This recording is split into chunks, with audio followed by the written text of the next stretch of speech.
अब तक हमने एटॉमिक मास के कॉन्सेप्ट को देखा है और हम ये भी जानते हैं कि एक मॉलिक्यूल एटम से बना होता है। तो क्या हम ये कह सकते हैं कि एटॉमिक मास की तरह ही हम मॉलिक्यूलर मास भी कैलकुलेट कर सकते हैं? चलिए इसे करने की कोशिश करते हैं। अगर हम एक वाटर का मॉलिक्यूल लेते हैं तो 2 हाइड्रोजन और 1 ऑक्सीजन ये मॉलिक्यूल बनाते हैं, है ना? हर एक का एटॉमिक मास क्या होगा? हम जानते हैं कि हाइड्रोजन का एटॉमिक मास 1 है और ऑक्सीजन का 16 है। तो वाटर का मॉलिक्यूलर मास क्या होगा? क्योंकि यहाँ हाइड्रोजन के 2 एटम्स हैं, हमारे पास हाइड्रोजन एटम्स का वेट 2 टाइम्स 1 होगा। और क्योंकि यहाँ सिर्फ 1 ऑक्सीजन एटम है, ऑक्सीजन एटम का वेट 1 टाइम्स 16 होगा और 2 + 16 18 यूनिट्स होता है। ये वाटर का मॉलिक्यूलर मास है। या हम ये कह सकते हैं कि ये एक वाटर मॉलिक्यूल का मास है। हाँ, हम इस तरह कोई भी मॉलिक्यूल का मॉलिक्यूलर मास कैलकुलेट कर सकते हैं। और हम इसे कैसे डिफाइन कर सकते हैं? ये आसान है। ये एक मॉलिक्यूल में सभी एटम्स के एटॉमिक मासेस का सम है। लेकिन हम इसे कैसे एक्सप्रेस कर सकते हैं? एटॉमिक मास की तरह ही हम इसे एटॉमिक मास यूनिट्स यू से एक्सप्रेस कर सकते हैं। अब चलिए इस कॉन्सेप्ट को बेहतर समझने के लिए कुछ और एग्जाम्पल्स लेते हैं। चलिए मीथेन का मॉलिक्यूल लेते हैं। एक मीथेन के मॉलिक्यूल में 1 कार्बन और 4 हाइड्रोजन एटम्स होते हैं। तो हम एक मीथेन मॉलिक्यूल का मॉलिक्यूलर मास कैसे कैलकुलेट कर सकते हैं? ये आसान है। जैसे कि हम जानते हैं कि कार्बन का एटॉमिक मास 12 है जबकि हाइड्रोजन का 1 है। तो हमारे कैलकुलेशन के अनुसार ये 12 + 1 × 4 होगा। ये हमें 12 + 4 देता है। इस प्रकार एक मीथेन मॉलिक्यूल का मॉलिक्यूलर मास 16 यूनिट्स है।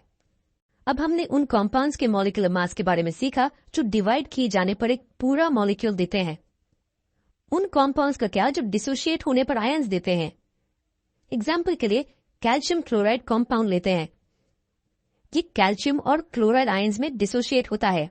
खैर, हमें घबराने की जरूरत नहीं है। ऐसे केसेस में हम फॉर्मूला यूनिट मास यूज करते हैं। अब ये क्या हो सकता है? क्या ये मॉलिक्यूलर मास से अलग है? खैर, वास्तव में ये नहीं है। फॉर्मूला यूनिट मास कंपाउंड के फॉर्मूला में मौजूद सभी एटम्स के एटॉमिक मासेस का सम है। ये मॉलिक्यूलर मास की डेफिनेशन से ज्यादा अलग नहीं है। ये बस सभी एटम्स के एटॉमिक मासेस का सम है।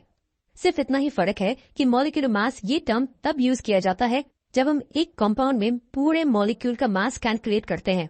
दूसरी ओर फॉर्मूला यूनिट मास तब यूज होता है जब हम उन कंपाउंड्स के साथ डील करते हैं जो आयंस में डिसोशिएट होते हैं। चलिए कैल्शियम क्लोराइड पर वापस आते हैं। कैल्शियम का एटॉमिक मास 40 है जबकि क्लोरीन का 35.5 है।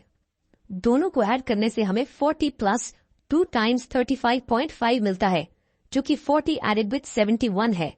इसलिए कैल्शियम क्लोराइड का फॉर्मूला यूनिट मास 111 यूनिट्स है। चलिए इस कॉन्सेप्ट को समझने के लिए दूसरा एग्जाम्पल लेते हैं। हम पोटेशियम कार्बोनेट लेते हैं जिसे K2CO3 लिखा जाता है। हम जानते हैं कि पोटेशियम का एटॉमिक मास 39 है जबकि कार्बन का 12 है और ऑक्सीजन का एटॉमिक मास 16 है। क्या आप पोटेशियम कार्बोनेट का फॉर्मूला यूनिट मास ढूंढ सकते हैं? कैलकुलेशंस के बाद हमें आंसर 138 यूनिट्स मिलता है। ये मॉलिक्यूलर मास और फॉर्मूला यूनिट मास के बारे में था। मॉलिक्यूलर मास जो कि एक अकेले मॉलिक्यूल का मास है या एक मॉलिक्यूल में सभी एटम्स के एटॉमिक मासेस का सम है। फॉर्मूला यूनिट मास भी एक कंपाउंड के फॉर्मूला में सभी एटम्स के मासेस का सम है। हालांकि फर्क इतना ही है कि फॉर्मूला यूनिट मास उन कंपाउंड्स के लिए यूज किया जाता है जो आयंस बनाने के लिए डिसोशिएट होते हैं। चलिए अब आगे बढ़ते हैं और अगले वीडियो में मोल के इंटरेस्टिंग कॉन्सेप्ट के बारे में सीखते हैं।